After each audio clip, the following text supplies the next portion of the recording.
Hey everybody, how's it going out there? Welcome to Movies and Music with AJ. My name's AJ. Thanks for watching. And today we're back with another movie reaction.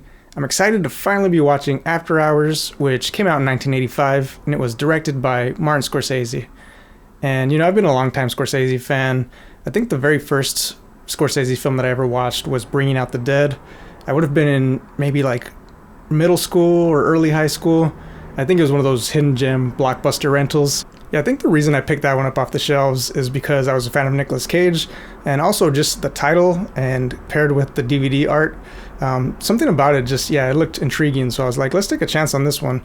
And sure enough, I really just ended up gelling with its portrayal of being a night owl in the big city, the way it conveyed this sort of sense of isolation and almost deliriousness, which is kind of weird, honestly, because I was a school kid in a small town. What did I know about being a night owl in the big city? But yeah, I don't know what it was about it that just felt so kindred and so relatable. So yeah, that made me really curious about Scorsese as a filmmaker. I, of course, sought out his mob films after that, Goodfellas, Casino, excellent films. But what really solidified me as a Scorsese fan was watching The Departed in theaters with my best friend. At that point, my only experience with Scorsese had been movies I'd rented, watching them on my, small TV at home.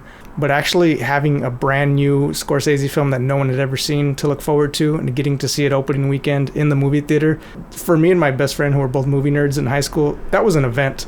And yeah, we had a blast. That was a fantastic movie. I remember just being in awe of the audacity of that movie. It just has so many great quotable lines that are just so sharp and so just hilarious at the end of the day. I still quote a lot of The Departed. I think my favorite line, though, is Mark Wahlberg when he says to that guy, "I'm the guy who does his job. You must be the other guy." I just love that line. It's just such a sharp way to put somebody down. But yeah, admittedly though, beyond Scorsese's mob films and a few handful of others, I actually have a lot of gaps in terms of my viewing of Scorsese films. And luckily, I just happen to have a YouTube reaction channel now, and I can fill those gaps and do it as entertaining content for all of y'all. So yeah, the reason specifically that I want to watch After Hours and why I'm watching it now is because I recently watched an episode of the show Ted Lasso. It's one of my favorite shows on TV right now.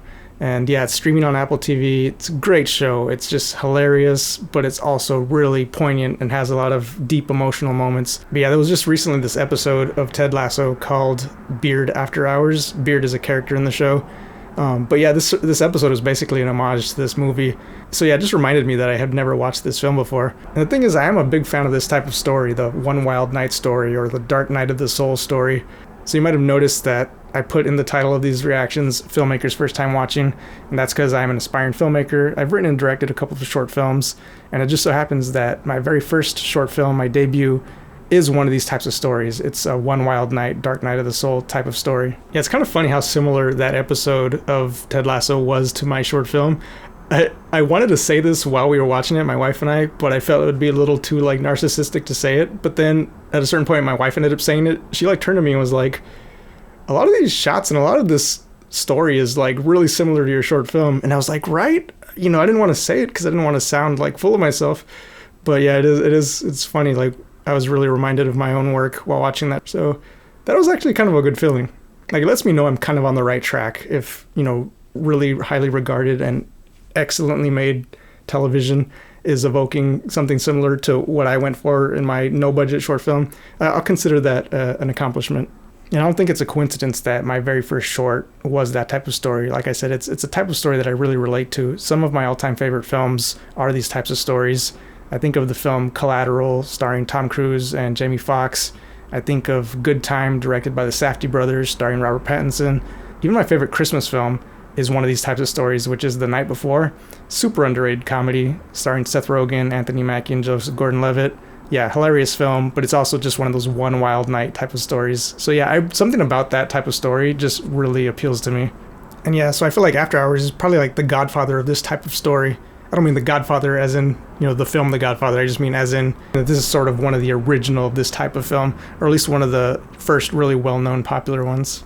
But anyway, yeah, I just feel like it's long overdue that I finally watched After Hours because, like I said, I love this type of story, and I'm a longtime fan of Scorsese. So yeah, this just feels like the perfect time to be watching this film. So let's go ahead and do that. Let's watch the movie. This is going to be my reaction to After Hours, directed by Martin Scorsese, and it's from 1985. Let's go.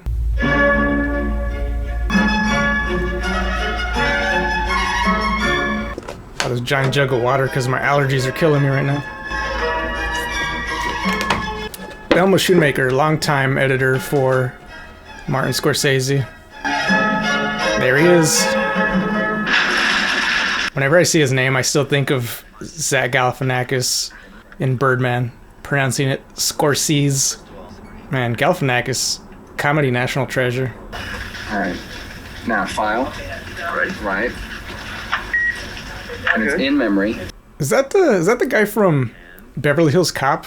Axel! Is that how he says it? I know he can never say Axel's name right. It's temporary anyway. I said it's temporary anyway. I do not intend to be stuck doing this for the rest of my life. I'd really like to get into publishing. You know, there just aren't any openings right now, but what I would love to do is my own magazine, which would be like a forum for writers and intellectuals. I just name dropped the movie Collateral during the intro, and I'm pretty sure whatever this classical piece is plays during Collateral at a pretty pivotal point in that movie. I wonder if Michael Mann was intentionally paying homage or like making reference to this film.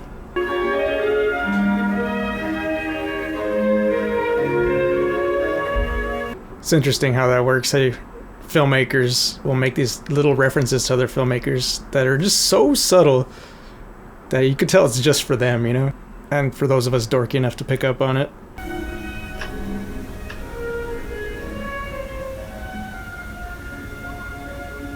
I love that book.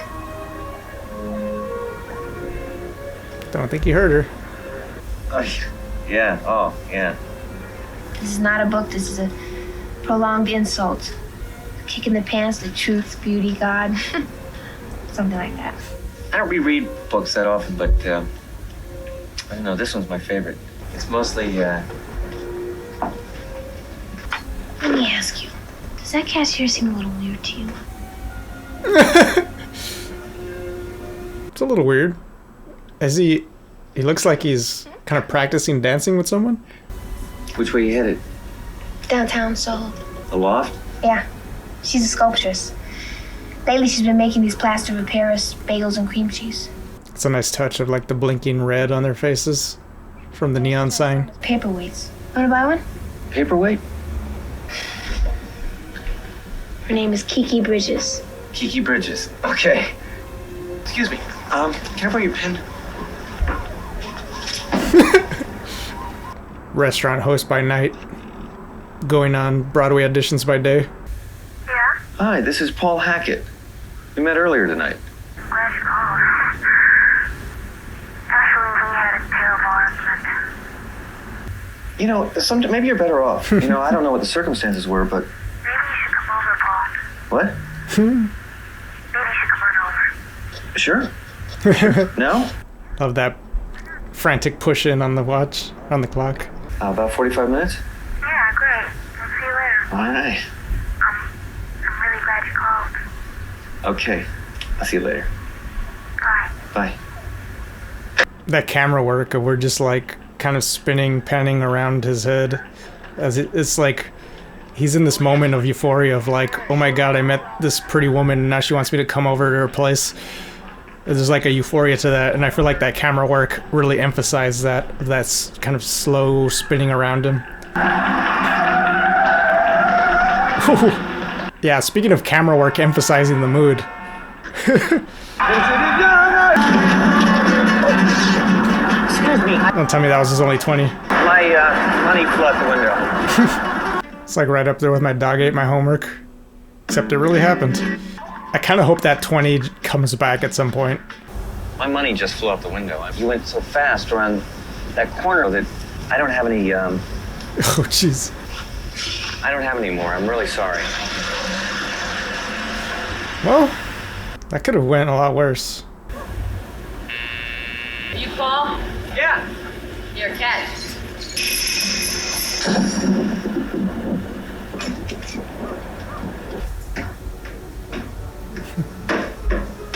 Just a little thing like that, like cross-fading his way up the stairs. It's kind of a dreamy, dreamlike image. I like that. Do you? It reminds me of that Edvard Munch painting. Scream. Scream. Right. I love how that's actually just an emoji now. Like, that painting is So well known that it got its own emoji. This place is huge. This is continuing the tradition in film and television of people inexplicably having way more real estate in New York than you think they'd be able to afford. What you did to your shirt? Give it to me, I'll throw it in the wash. It's funny how just a change of shirt can totally change the vibe of a suit. Look, I'm gonna take a quick shower. I'll be right back, okay? Sure. I feel like something incredible is really gonna happen here. That is such a Scorsese thing, isn't it? That camera move. Just that pushing right in.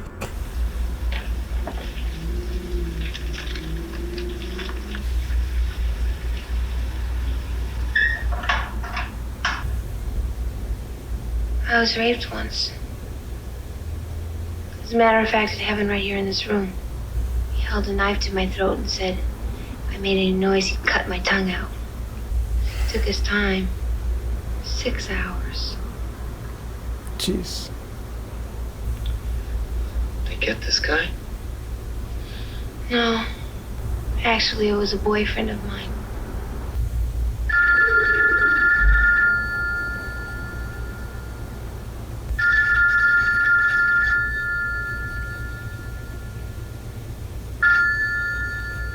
And they waited for that phone to finish ringing like it was a threat. There was almost like a weird freeze response. I had it too, which is just a good sign of effective filmmaking. It's like we were all just waiting. Maybe the phone will stop ringing and then we can move again.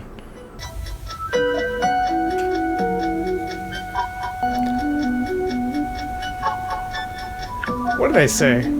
I had a feeling the 20 was gonna come back. Yeah, there's just like a surreal quality to this film already.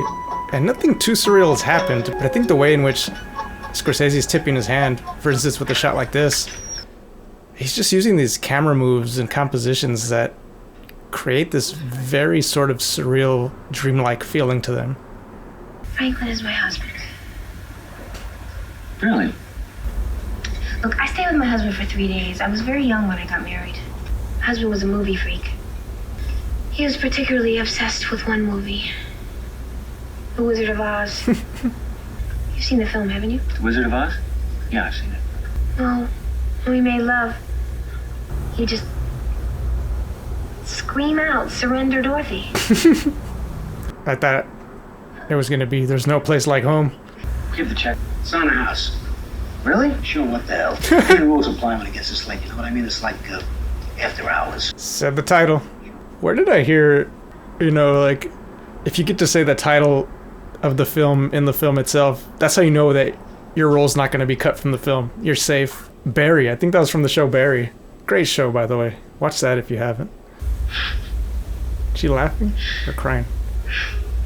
The fact that they do name drop The Wizard of Oz really lends to my theory that this is just a very surreal, or it's going to end up being a very surreal movie. Like, this character's going to go on his own sort of Wizard of Oz type of journey in the Oz that is New York at night.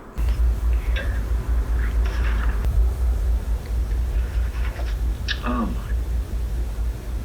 my. So, how about that joint? What type of pot is this? This isn't Colombian. I don't even think it's pot. Well, the guy who sold it to you is a liar. So are you. That's shit. Are you alright? Yeah, this guy's whole mood changed up. But where are the paperweights? That's what I want to see now. What is this guy's deal?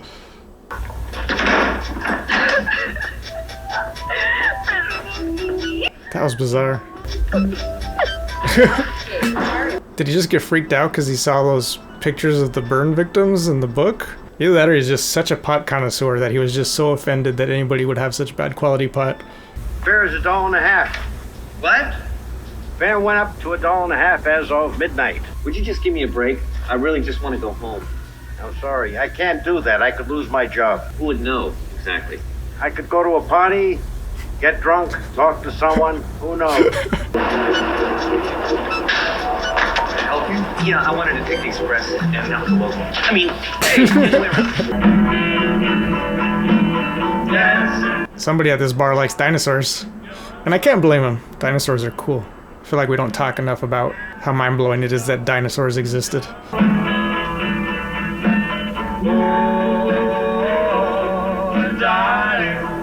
I spent a lot of time really in college as a night owl. I was just always going to music venues.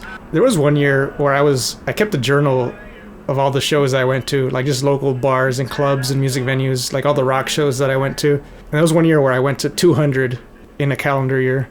So I'm just familiar with this vibe of just walking into a divey bar and being like, what have I walked into? Do I have to order something? I mean, can I just sit here for a minute? It's just so funny though, because I wouldn't think of New York as having like this sort of wood panel-y looking type of bar. Like this looks like it's in the South or the Midwest. I really just want to go home. Aren't the subways run? Mm-hmm. I'll give you the money. Really? Yeah, Jesus. Really, I can't tell you how much that would mean to me. It's all right.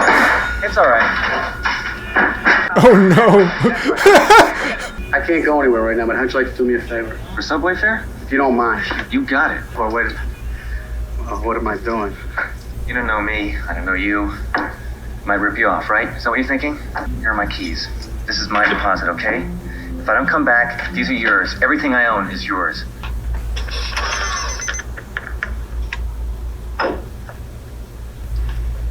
It's not gonna flush. Yep. Oh, God. It's just one of those nights. Who are you? You don't live here.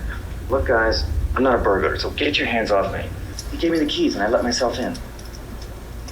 All right, sorry. There have been about 8 break-ins in this neighborhood just this last week. Okay. Let's wait till next week, man. That's when the new models come Cheech in. and Chong. Where'd you get that?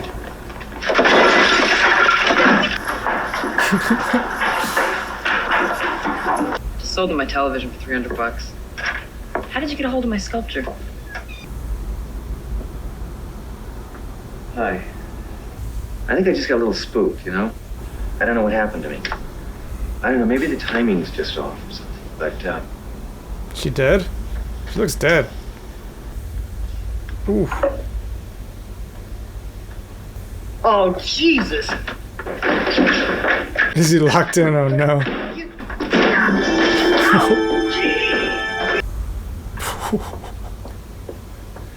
Yeah, that's probably not gonna fly.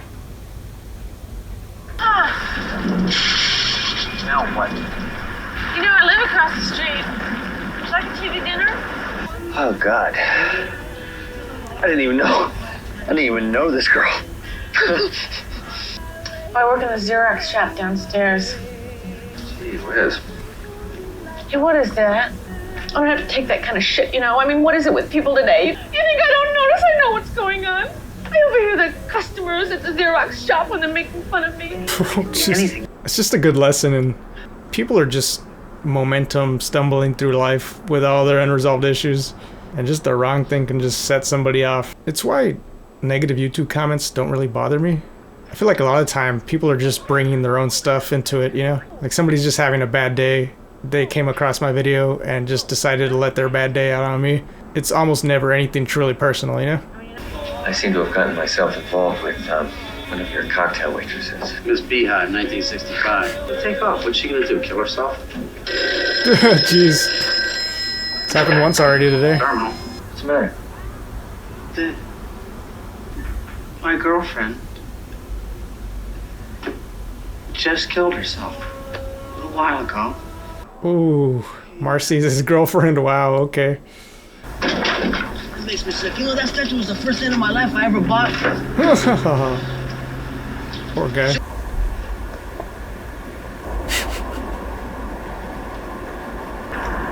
If you're so drawn to it, try and force your way in. Got any money? Yes, I have money.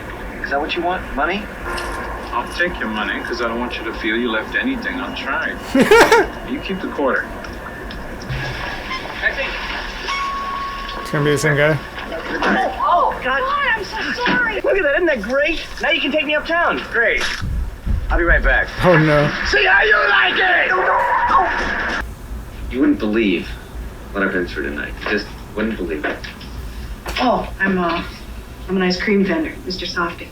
You misunderstood me. I didn't ask what you did for a living. I said... It's not boring. Patzak, please. P-A-T-Z-A-K. 5, 8, 6, Oh, no. 2, Don't. 9, Don't. 3, 8, 0. What is wrong with you? Are you all right? Where are you going? I'm going home. I'm walking home now. How far's home? Why don't I give you a ride home in my Mr. Softy truck? How's that sound? Come on. What's the matter? Shut up. Is that a wanted poster of him? You're dead, pal. What? That's him! Over there with the whistle! That's him! Get him! Oh, shit.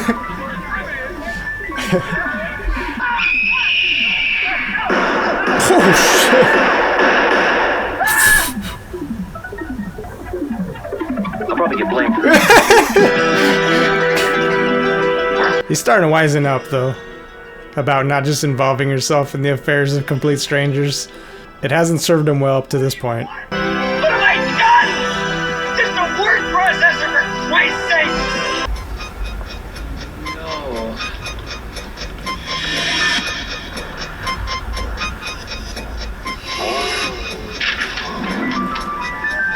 I really like this score, what it's doing. I don't know if it's all in reverse, but definitely the cymbal hits are in reverse. So they just have that it adds just to the surreal atmosphere of it all. There's an angry mob out there, and they want to kill me because they think I'm robbing apartments. I had the keys to your apartment. I didn't rob you, did I? Relax. I will. Sorry. Is he gonna snitch on him?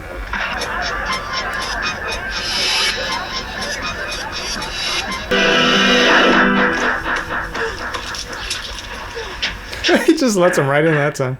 Well, that's June. She's always here. Usually nobody notices her. This last quarter. You got 1 quarter in front of a jukebox. What song do you pick? Is that all there is, my friend? Yeah, I just watched Blue Velvet a few weeks ago on this channel. This just feels so similar at certain times. There is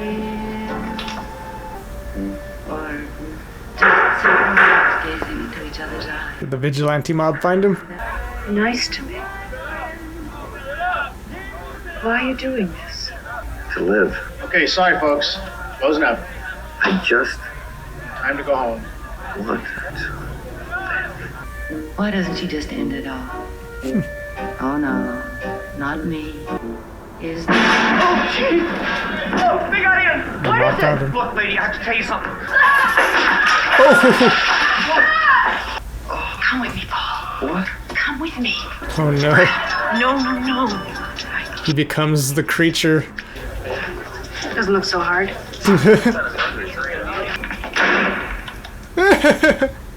Okay, they're gone. Oh, great. Let me out of this thing. Now. You hear me? Let me out. Oh no. This just became a horror film. Cheech and Chong? Yeah. Oh, and they're gonna find him and think it's the statue they paid for. It's my sculpture! Hey man, be careful! Jeez. Does it just end like that? Tell me it ends like that.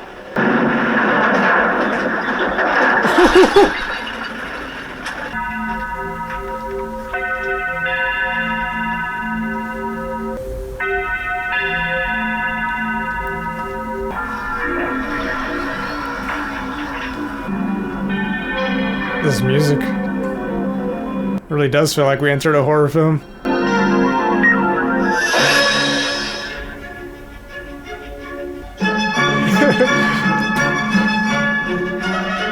Oh man. Man, Scorsese just loves his complex camera moves. Just did a whole lap around the place.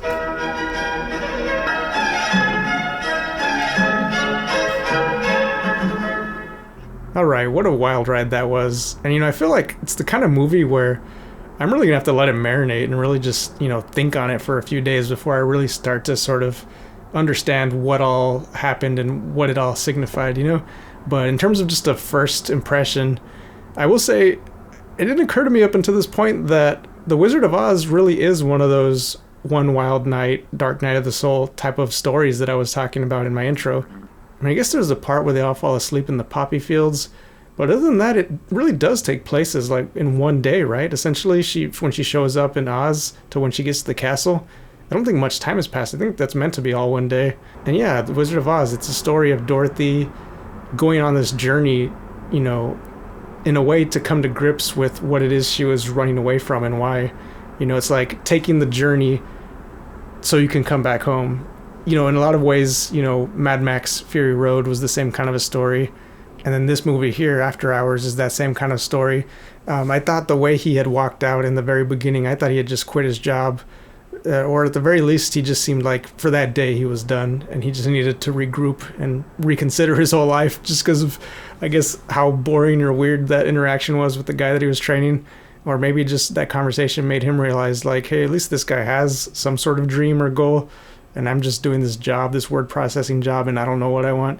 Like, clearly something had triggered in him, especially when he was looking around the office and he was seeing people's family photos and stuff. I think he realized, like, yet it hadn't occurred to him, oh, I've been here for a long time and I don't actually want to be here anymore. Yeah, I think that's why I love these type of stories. Like, especially, you know, early on, I made reference to the film Collateral, because Collateral is the same sort of story. You know, no spoilers if you haven't watched it, but we have Jamie Foxx's character who's a taxi driver, and he's just been telling himself that his taxi driving job is temporary, and apparently he's been telling himself that for 8 years. But yeah, there's a crucial point in that movie where there's a turn that happens, and the song that's playing during that moment, I had to look it up just now. It's Air by Johann Sebastian Bach, and that's the same song that's playing in this movie After Hours when the character's having a very similar sort of, you know, revelation or realization. But yeah, we get these moments where these characters, you know, are realizing that their day-to-day reality is not what they want to be living, and they just get thrust into these wild adventures. You know, they really get put through the ringer of life. It's like the universe or karma or whatever you want to call it, just being like, okay, you don't like this life? Try this on for size. And then they have to come out of that at the end and then really answer for themselves, okay, having been through this total reset, you know, this purge almost, now what? Now what do I actually want? And in this case, it's interesting because, you know, he goes back to his word processing job at the end of it, you know, having been put through it. He's covered in all the, you know, the paint and the glue and the residue of the newspaper, and he just walks right back into his job. So I don't know, that's an interesting ending. Like, is that him just resigned to his fate, that this is just where he's going to be? You know, it felt kind of like a dark ending. And honestly, I felt like that was emphasized by that score. You know, for the first time in the movie, you know, the score had been a pretty good score. It had really emphasized the surreal atmosphere of it all, but it was never really, like, scary. You know, you did have the ticking clock motif, which added to the sort of anxiety of it all, but it wasn't scary. It wasn't until that last bit of score when he's sitting in the office in his chair that, like, it started to feel really menacing. Yeah, so overall, it just felt like a really dark ending. And the way that camera moved, like, the camera leaves Paul, and it sort of, you know, is just running through the office before finally running towards the exit. It was almost like a little demonic presence, like some ghost or some troll had been, like, on his shoulder watching this whole thing, maybe even instigating the craziness he'd been going through. And it's like, okay, my job is done, I can leave now. And it just runs rampant through the office before leaving. Yeah, just a really interesting ending. You know, I feel like you can put your character through the ringer and just really put him through some torment, and I can go on that journey with the character and not feel too bad, because part of me in the back of my mind is assuming that it's all going to work out at the end of the story and the character's going to figure something out and they're going to win at the end. So, you know, you can kind of tolerate how much, you know, torment this character is being put through, because you figure, well, but at the end of it, it's going to work out. And the fact that it didn't work out and that he's just ends up right back where he didn't want to be at the start of the movie, it's just like, wow, it really paints that whole journey in a different light. It's like, oh, you know, but then again, you know, in a way, that's kind of what Wizard of Oz was, right? You know, this movie that was referenced a couple times during After Hours. And, you know, spoilers for The Wizard of Oz, although I don't know who hasn't watched that film, who hasn't at least been interested in watching it at this point. But yeah, that film ends with Dorothy waking up in Kansas, realizing it was all a dream. But now she's back home after this long, grueling journey. And yeah, she's back home, but she's back home with a newfound appreciation for what she left behind, what she thought she didn't want. You know, now she realizes, oh, there is no place like home. And, you know, in that movie, it's considered a positive thing. It's considered a happy ending. But in this movie, no place like home seems like almost a horror ending, you know what I mean? So I think it's appropriate that in this whole movie he's trying to get home, but I'm guessing the underlying, you know, the subtext of it is that he doesn't actually have a home. He doesn't know what home is because he's just this aimless spirit in life. You know, that job is not home, you know, but that's the only thing he knows. So yeah, he's in this purgatory because he's trying to find a thing that he doesn't actually know what it is. Yeah, like I said, these are my first impressions. I'm gonna have to think about it more, but I think there's something to that. And on that note, I will say I found interesting, and I still don't quite know what to make of it, but it is a pattern that I picked up on, which is every time this character's night just took an extra turn for the worse, or, you know, the story just amped up a level, it was he would meet a character that was a blonde woman, and the way it progressed with these different blonde women characters is, they got older each time, right? Each character was slightly older than the next. And in terms of their interactions, each of the characters went from being more in their own head and kind of thinking only about themselves to being more slightly aware of what Paul was going through and that Paul needed help of some sort. So they tried to become progressively more helpful towards him. But in their helping, they would always just kind of make it worse. So their help ended up being a blessing and a curse, mostly a curse. So yeah, I don't know what to make of what that is supposed to mean on a, you know, thematic or metaphorical level, that he was meeting these progressively more helpful and older blonde women who also, though, in their helpfulness were just, you know, further sending them down this path of just craziness. Whew, yeah, interesting film. I'm gonna have to do some thinking on this one. I'd love to see what other critics have said about this film, and, you know, film historians, film analysts. I feel like there's a lot there going on under the surface in terms of what it was all about. But yeah, just on a surface entertainment level, it was worth the price of admission, you know? But yeah, I think I'll go ahead and leave it there. It feels like a good place to end it. If you like this video, go ahead and give it a thumbs up. And if you want to follow along with more of my reactions, go ahead and hit that subscribe button. Ring the bell for notifications, because that lets you know when I upload a new video. Signing out for today, this has been Movies and Music with AJ. My name's AJ. Thanks for watching, and have a good day.